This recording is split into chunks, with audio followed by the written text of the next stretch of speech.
Blame is not dysfunction. Blame is your team telling you something about ownership. Your team had a bad quarter. The project missed. The handoff broke down. And now you're in a room watching people explain how the outcome was someone else's problem. You've probably already named this. Blame culture, finger pointing, lack of accountability. But here's what that diagnosis costs you. It keeps you focused on the symptom and away from the structure underneath it. Blame doesn't start with character. It starts with how ownership was designed, or wasn't. And most managers spend months trying to fix the behavior without ever touching the design. That's what this video is about. Premise. When a team falls into a blame cycle, the instinct is to address the people in it. Call out the behavior, reinforce expectations, maybe have a direct conversation with the loudest offenders. That response is reasonable.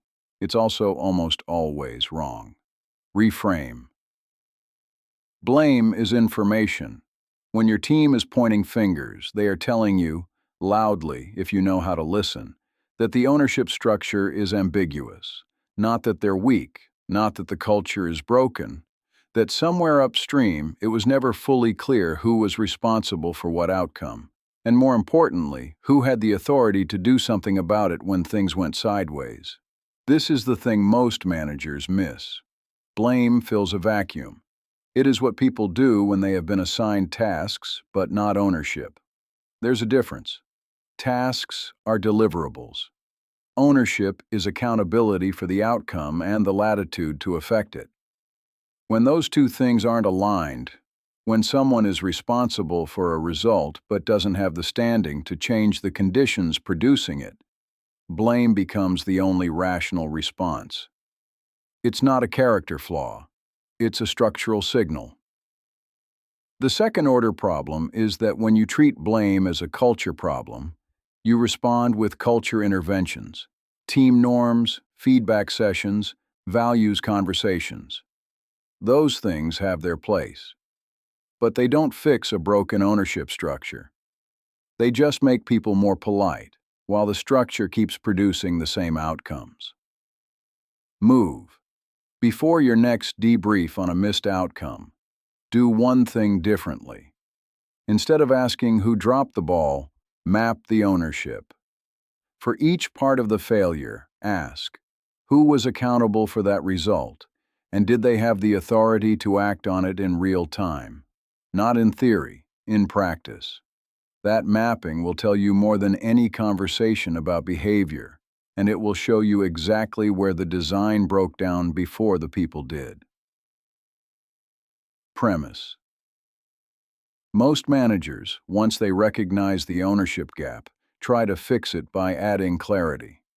They tighten the RACI. They redefine roles. They hold a meeting to realign responsibilities. This is the right instinct pointed in the wrong direction. Reframe. Clarity on paper doesn't produce ownership. Ownership requires consequence, not punishment, but stakes. A person owns something when they feel the weight of it. When the outcome lands on them, not abstractly, but in a way that connects to how they are seen, evaluated, and trusted going forward. The uncomfortable truth for most middle managers is that the ownership problem on their team is often a reflection of how ownership was handed to them. If you have been given responsibility without authority, if you are accountable for outcomes you can't fully control, you will unconsciously replicate that structure with your own people, not because you're careless, but because that's the model you're working inside of. You give people tasks with vague stakes and then wonder why they don't carry them like owners. There's a paradox here that's worth sitting with. You cannot give your team more ownership than you actually have. You can give them the language of ownership, the expectation of ownership, the accountability conversations around ownership. But if the decisions that matter keep flowing up to you, or past you, your team knows it. They respond accordingly. Ownership without decision rights is just a heavier task. Move. Pick one active initiative on your team. Identify the person who is nominally leading it. Now ask yourself honestly, what decisions can they make without coming to you? Not what decisions should they theoretically make. What can they actually make today, given how you and your organization operate? If the list is short, you have found the real problem. The move is not to announce more ownership. It's to transfer one specific decision right, explicitly, and then hold back when they use it. Premise. There's a behavior that well-intentioned managers use to stop blame cycles that actually deepens them. It's the move to redirect. When the team starts assigning fault, the manager steps in, reframes it as a systems problem, and pivots to solutions. It feels like leadership. It isn't. Reframe. When you redirect blame before it's been heard, you don't eliminate it, you suppress it. The team learns that blame is not welcome in the room, so they take it elsewhere, into side conversations, into passive resistance, into the slow withdrawal of effort that looks like disengagement, but is actually something more precise. It's people protecting themselves from a structure they've stopped trusting. The counterintuitive move is to let the blame surface, not to validate it, but to interrogate it. When someone says the other team didn't deliver, the question isn't, let's not point fingers. That's a shutdown. The question is, what would have needed to be true for you to have caught that earlier? That question does something different. It doesn't excuse the other team. It doesn't assign fault. It moves the person from spectator of the failure to participant in it. That's the shift from blame to ownership. Not a values conversation, not a norm, but a single question that repositions where the person is standing in relation to the outcome.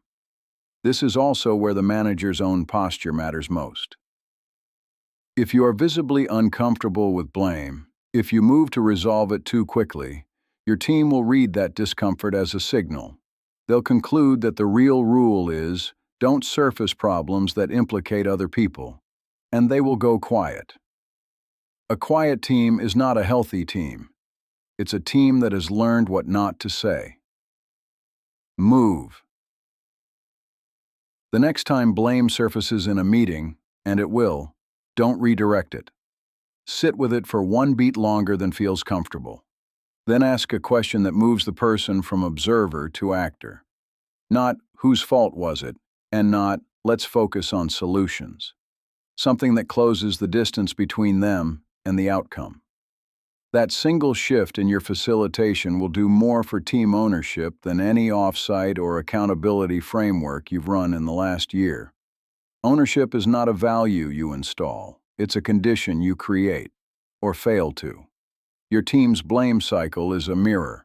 It reflects the ownership structure you built, the decision rights you withheld, and the discomfort you resolved too quickly. The team that owns outcomes is the team that was trusted with the weight of them first. You don't fix blame by addressing blame. You fix it by building something worth owning.